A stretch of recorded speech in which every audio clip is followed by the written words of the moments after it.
Et justement, côté Parti Socialiste, les candidats à la candidature ne seront finalement que 3, c'est officiel. Le dépôt des dossiers est clos. Jack Lang a annoncé hier soir qu'il renonçait. Restent donc en lice Ségolène Royal, Laurent Fabius et Dominique Strauss-Kahn. Ils ont 1 mois et demi pour convaincre les militants. Jeff Wittenberg, Virginie Travers. Un seul des 3 candidats a participé ce soir à la réunion du PS qui entérine le début de la compétition officielle.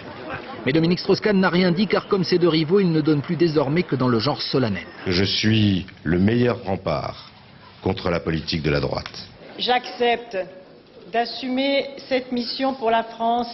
J'ai décidé d'être candidat à la présidence de la République. Ce sera donc l'un de ces 3-là, puisque depuis hier on sait que Jack Lang ne brigue pas finalement les suffrages militants. Malgré son tour de chauffe électoral avec meetings et supporters, l'ancien ministre n'avait pas assez de relais dans le parti, pas assez de poids lourds avec lui.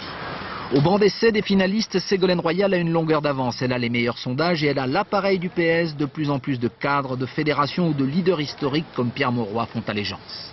Dominique Strauss-Kahn, lui, parie sur sa compétence reconnue en matière économique et sur sa ligne claire, la social-démocratie. Laurent Fabius a l'expérience, il est le seul ancien Premier ministre et il s'affirme le plus à gauche, fort de sa campagne pour le non à la Constitution européenne.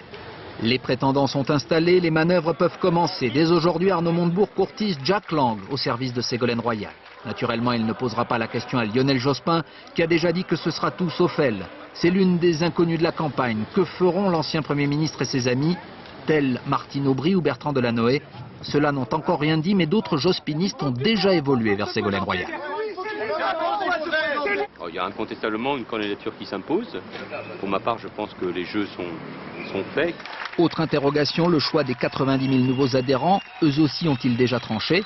Enfin, si le premier secrétaire du PS promet d'être impartial, le même François Hollande, compagnon de Ségolène Royal, constate qu'une candidature s'est installée.